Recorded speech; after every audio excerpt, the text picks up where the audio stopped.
So whether we receive our news from the so-called trusted legacy broadcasters, and that's the likes of the BBC, Fox News, ABC, depending on where you are in the world, or from alternative media, which is podcasts, Substacks, Telegram, that type of stuff, we are all ultimately consuming the same product. In the intelligence world, what's said is that you have information plus analysis, and that equals intelligence. And that's applicable to all sources, including the media. You see, the information is the same raw material, the same events that are cracking on wherever in the world. The analysis is when it's filtered through different lenses, framed with different language, seasoned with different emotional triggers. But whether it's the legacy media or the new alternative media, it's all going to have an inherent bias because all sources have an inherent bias. You see, the illusion isn't one that one side lies and the other one's telling the truth or vice versa. The illusion is that we're actually being offered a choice. Bias, it's not a bug in the system, it is the system. But this wasn't always the case.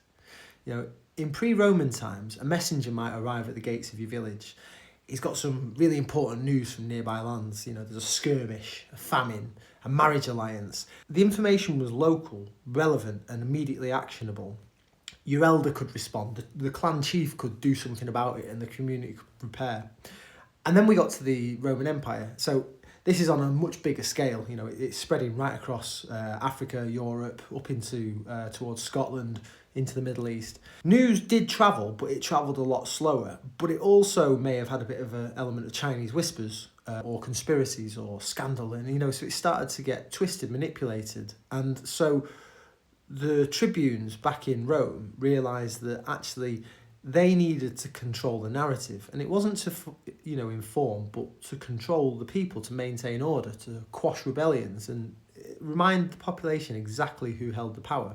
And then as we fast forward through history towards today, we had the advent of the printing press, the telegram, Morse code, radio, television. Each leap increased speed, reach and influence. And now, you can literally go on your phone and you can watch a live video feed from the other side of the world. And whether that's, a war, disaster, outrage, tragedy, it's happening in real time and it's being mainlined directly into our nervous system constantly. Because this is the trick with it all. This constant expansion from the micro to the macro, it rewires us. Problems that are not ours become emotionally ours. Conflicts that we cannot influence in any way feel very urgent to us. Crises, disasters that we cannot solve feel personal. This typically was the remit of the government, which we pay taxes to. We elect representatives, into government, and they then put people into the Foreign Office, and they're supposed to represent our interests when it comes to, foreign stuff. But instead now we feel that it's our duty to look at it, and because the world never stops producing chaos, it's literally 24/7. We're just left drowning in this raw information, unable to keep up, make sense of it, or even understand what our own opinions are on it. So people start to simplify. The binary thinking of yes, no, black, white becomes a coping mechanism. So if he supports something, he has to support everything that side does, regardless of whether he agrees with it or not. And if she supports something, she has to oppose everything that he does. And this is where we get this very, bipolar world almost. There's no nuance, no perspective, no empathy. It's just like this tribal reflex. And it doesn't create informed citizens. It creates manageable ones. And this is what you've got to realise as well. Whether it's the untrusted, legacy media, or whether it's the algorithm promoting content by people who are, talking about these wars and these disasters that are happening, which we don't really have any influence over, but are constantly bombarding our screens. It's all being designed to manage us, because a permanently polarised population, locked in emotional reaction, living under a constant sense of doom, chaos and fear, are very, very manipulable. And yes, we have talked quite a lot about how a frightened population is easier to manipulate, but there's also another layer to this. You see, whilst we're obsessing over the macro, i.e. everything that's going on in the rest of the world, we miss what's happening right in front of us. And this is where the real danger lies. It's a bit like the magician's sleight of hand. You know, the trick only works if you're looking in the wrong direction. And we even have a phrase for it, you know, that's used quite commonly. Today is a good day to bury bad news.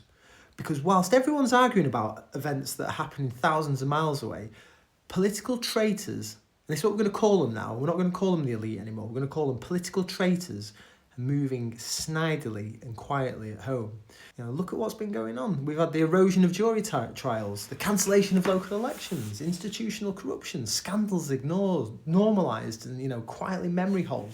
Our society has become so fractured, so externally obsessed that, you know, so many people now no longer take any notice of what's going on right in front of them here.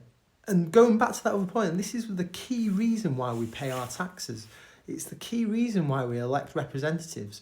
So the government can represent us, our interests, on the world stage. But look, honestly, we've lost that too. Our leaders love to speak loudly. They love to go on all of these foreign jaunts to, you know, have these great pronouncements about what they're going to do and how great they are. But whilst they're posturing internationally, they're actually dismantling accountability here at home.